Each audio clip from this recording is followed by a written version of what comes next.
When you hear the name Xbox, what game comes to mind? There is one series that is so synonymous that it is Xbox, and if you said anything other than today's game, then you're wrong. My name is St. Corvus, and this is my review of Halo Combat Evolved. In 2001, Microsoft finally entered the home console gaming market with the original Xbox, and after acquiring a little development studio called Bungie a year prior, they worked together to refine what Bungie were already working on and make a flagship launch title to push their new game system. Little did they all know that not only would they be making the signature series and mascot of the entire Xbox brand, but Bungie would go on to change the idea of what a home console FPS game would be and evolve the genre into further heights than it had ever seen. It's hard to exist in the world of gaming and not have at least heard of Halo, with countless titles across numerous Xbox generations, a movie and TV show, and more expanding the series' legacy. I myself have never had the chance of ever owning an Xbox, but even I have fond memories of playing both the campaign and local multiplayer of this game as a young lad. My cousins gave me a copy of Halo Combat Evolved on PC sometime in the late 2000s, and even though my family home computer could barely run it, I still played through the campaign several times and forged my first passion with the first-person shooter genre. One disclaimer for this review, I'll only be taking a look at and reviewing the single-player component of this game and not the multiplayer. Even though Halo has such a momentous legacy and position in the gaming world, today's review is focused solely on the first and original entry in the series. So let's take a look at whether or not the first game here stacks up to the standards that its own series has set. Halo at its heart is a story about war, perseverance, and going to any lengths possible to protect the lives of others. You play as Master Chief, an elite human soldier called a Spartan, who wears a protective suit of armor and is sent in to perform jobs too big for regular soldiers. Master Chief is awakened from sleep when the giant cruiser he's on is attacked by nearby Covenant forces, an army made up of several different alien species all flying under the one banner and currently at war with humanity. Both forces crash land on a nearby installation that looks like a gigantic ring with natural environments, already existing architecture and facilities, and full weather cycles across different areas, turning this ring into a makeshift planet. Your crew made up of yourself, AI assistant Cortana, friend Sergeant Johnson, and leader Captain Keyes will work together to find out what this ring, this Halo if you will, really is, and fight to keep it out of the wrong hands. For a first-person shooter in the year 2001, the story of Halo is actually very impressive. The genre was not particularly known for having a lot of storytelling or even an in-depth narrative at all, with series like Doom, Quake, Wolfenstein, and Unreal Tournament being some of the bigger names in the genre, and only other series I can recall having a strong narrative focus at the time being Half-Life. Halo's story has a patriotic feel to it that doesn't feel overt or like it's bashing you over the head, but the story also isn't afraid to be fun and a little goofy to balance out the tone and let players laugh or smile. The story isn't always about badass combat and missions either, the narrative lets in a little bit of horror in some places, and the fun cast of characters and villains across the story give cutscenes and moments of dialogue a really fun element to them. Speaking of cutscenes, Halo uses in-game graphics for its cutscenes, utilising camera work and some animation work to give the game some narrative breathing room in a way that doesn't fully take you out of the action. Master Chief isn't your typical FPS protagonist, he's a full character unto himself with a definitive voice, energy, and personality to him that shines in cutscenes, dialogue, and in gameplay. One area that Halo really excels with its story is actually in the form of its enemies. The various forces of the Covenant are incredibly varied in the way that they look, talk, act, and fight, and it creates a lot of intrigue into who they are or how they came together, and what their deal is with their war against humanity. They're not the only enemy type you'll fight though, as you'll also come across the parasitic and zombie meat xenomorph race called the Flood. The Flood are just as intriguing as the Covenant are, with many questions being raised as to what they are, how they came to be, and how to eliminate them. The one huge strength of Halo's storytelling is its ability to create intrigue and leave breathing room open for exploring its universe and characters, but sometimes too much breathing room can be a problem. The one way I'd have to say the narrative of the game is let down is by having levels that are sometimes a bit too long, without enough story beats happening across them to keep the player engaged to reach the next checkpoint. I definitely have had times where I've been playing through a level for over an hour and have forgotten what the whole point of the mission I'm even on is. The narrative doesn't get boring, more just that the pacing can definitely slow to a crawl and let things cool down a little bit too much. That's all I can comment on about the story and narrative without spoiling too much, so let's move on to the gameplay. If I had to best describe the way that Halo plays and feels in one sentence, I'd say that it feels floaty but satisfying. Being a sci-fi FPS game, Bungie seems to have really wanted to give the player the feeling that they're in space, and they absolutely succeeded with that. Movement feels like you're partially gliding across the ground, with jumping and platforming always feeling like you're in a world very far from what we're used to on Earth. The gunplay definitely conveys this same feeling, with a lot of the guns on offer feeling less precise than what a lot of other shooters provide. The most important thing in an FPS game is to make sure that your weapons feel good and satisfying to use, and despite what I just mentioned, Bungie absolutely nailed the gun feel here in Halo. Weapons can be broken down into two main types: human ballistic weapons and Covenant energy weapons. The thing with human weapons is that they hit instantly upon firing, and some are very precise such as the pistol and sniper, while others such as the assault rifle and shotgun have much less precision. The human weapons may not do the most damage when it comes to damaging enemy shields, but they work really well against unshielded enemies such as Covenant grunts or Hordes of the Flood. Covenant weapons are a bit different on the other hand. Being energy plasma weapons, they need time for the shots to travel, and so you need to preempt where you aim and shoot, lest the enemy walks away from the shots. These weapons are fantastic at wearing down enemy shields, but are prone to overheating if used too much in rapid succession, and mostly can't be reloaded. These are a little less plentiful in variety, but very unique. You have the plasma pistol, which can be charged up for a shot that can instantly destroy shields, the plasma rifle, which rapid fires shots at high speed, and the needler, which fires out slow-moving homing needles that explode after sitting on their target.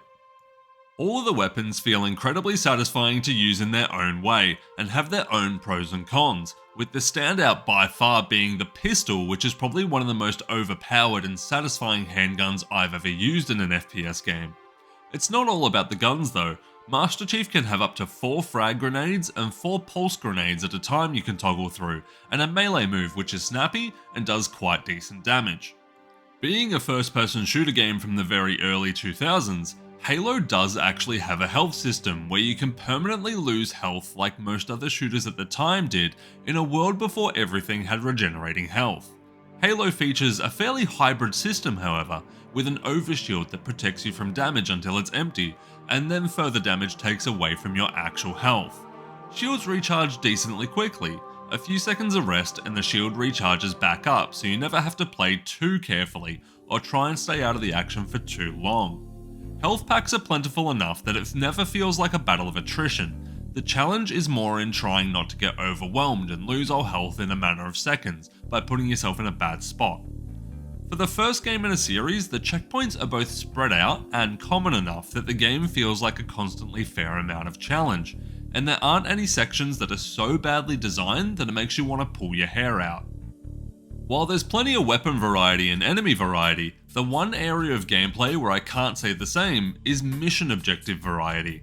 Across your roughly 10-hour playthrough of the story, you'll be working your way through mostly linear but also sometimes surprisingly open levels, but only doing a handful of objectives. Go through and fight some Covenant where they're stationed or get flown in at, go through a location and then activate a switch, or simply just make it to a location to trigger the next story event. Things definitely can get tiresome, especially like I said earlier, with some levels going for quite an extended period of time, and not offering up new actions to perform or new challenges aside from more firefights. The one major way that the game does shake up gameplay in the levels is with there being multiple vehicles that you can commandeer and pilot across your playthrough. You'll find a mix of both human and Covenant vehicles in the game that can be used for both exploration and combat, and also have quite a floaty control system to them, with you steering them by moving the camera as opposed to directly turning them. All of the vehicles are absolute standouts and all feel great to use in their own way, so much so that almost all of them are legendary status when it comes to vehicles in video games. The Warthog and Ghost are such classics and for absolutely good reason. I always had a huge smile on my face whenever the game had an opportunity to be able to take one of these for a spin. The other way that Halo circumnavigates the problem of repetitive mission design is by having such strong level design that checking out the levels themselves is part of the fun by design. So let's delve right into the design aspects of Halo. The first thing to talk about when it comes to the design of Halo is the graphical fidelity. This is a game from 2001, an Xbox launch title, in the era when 3D gaming was just beginning to hit its stride. I myself have only played this game on PC and not on an Xbox console, but I can say with my whole chest that for the time period it released in, Bungie absolutely knocked it out of the park when it comes to the graphics and visuals. Some games from this time period have aged horribly, but Halo is not one of them. If you take this game exactly as it was back then and bump it up to modern resolutions like I did playing at 4K, the game still looks fantastic, even if it's still quite aged. Character models for Master Chief, the Covenant, and Flood are detailed highly enough that the only part of the game which looks bad in comparison is the generic human troops. The art style and world design are one of the largest reasons that Halo still looks great despite its age. I mentioned earlier that the environment of Halo itself has plenty of architecture and its own atmosphere and environment, which gives you a feeling of having explored many different places as you go about your journey. Whether you're going through linear underground corridors or exploring tight Covenant ships, or traversing the many open environments on the surface of Halo, there's always something to be looking at and admiring. This is also quite a colourful world for a game with a militaristic story. You've got yourself luscious green grasslands, bright blue beaches, vivid purples in enemy vessels, bright starry views out in space, and even more to see. Sound plays an integral part when it comes to the design of the game, and I truly think that this is where Halo hits perfection.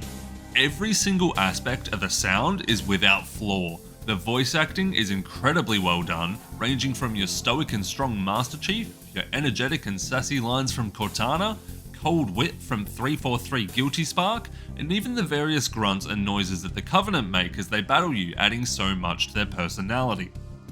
The sound effects are absolutely iconic, with every single weapon in the game sounding entirely unique and being recognisable to almost any gaming fan out there. I'd be shocked if anyone watching this video couldn't recognise the sounds of Chief's shields running out and then recharging. The effects are just that iconic. The soundtrack deserves nothing but praise in the same way, with a varied OST that perfectly captures every moment. Halo's soundtrack is quite a unique one to me, using a lot of choir work and heavy drum usage to give off a very specific feeling that's hard to describe in any way other than epic. You have bombastic orchestral tracks during big story moments and battles, more rock feeling tracks for when the intensity needs to kick things up, but the soundtrack also knows when to breathe, and provides something more atmospheric to give you the feeling of exploring an unknown land out in the middle of space. Since I have absolutely nothing to criticize when it comes to the design of this game, let's move on to the conclusion. Halo was a cultural revolution in gaming back when it first came out in 2001, and it's very easy to see exactly why people of all ages were in love with it. Halo was an incredibly unique experience that put Microsoft's debut console on the map. People loved its campaign, its world and characters, and not to mention the whole multiplayer suite it offered that had school friend groups pulling entire weekends with no sleep playing Capture the Flag on Blood Gulch. For positives, we have a compelling story of humans versus aliens on an unknown but intriguing world where things may not be what they seem, an engaging cast of characters and enemy forces that are both visually and narratively interesting, fun and loose gameplay that has a distinctly unique floaty feel to it, along with an incredibly intriguing world with beautiful visuals, visual and sound design. It's so easy to see what I loved about this game when I was a kid, and they're still the same things I love about the game now. But it isn't perfect, however, with pacing issues in the middle portion of the game that drag levels on quite a bit too long sometimes, a lack of variety in the objectives you have in the story, and some sections that are just fighting the same enemies over and over again for a bit too long that it makes you just want to rush through to the end of the level. For a first entry in a series, in a genre that didn't have the most variety in great home console games, and by a publisher only releasing their first ever console, these are very small nitpicks in an otherwise fantastic game. It is for this reason that I'll be giving Halo Combat Evolved a score of 8.5 out of 10. Halo is an awesome glimpse into a sci-fi world that could be, and I can't wait until we check out the later games in the series and see whether or not it can only get better from here. I'm also incredibly excited for the full remake Halo Campaign Evolved that is releasing only a month or so from the time this review is posted, so there's so much to look forward to in the world of Halo. If you've made it to the end of this video, then thank you for watching, and I'll see you in the next one.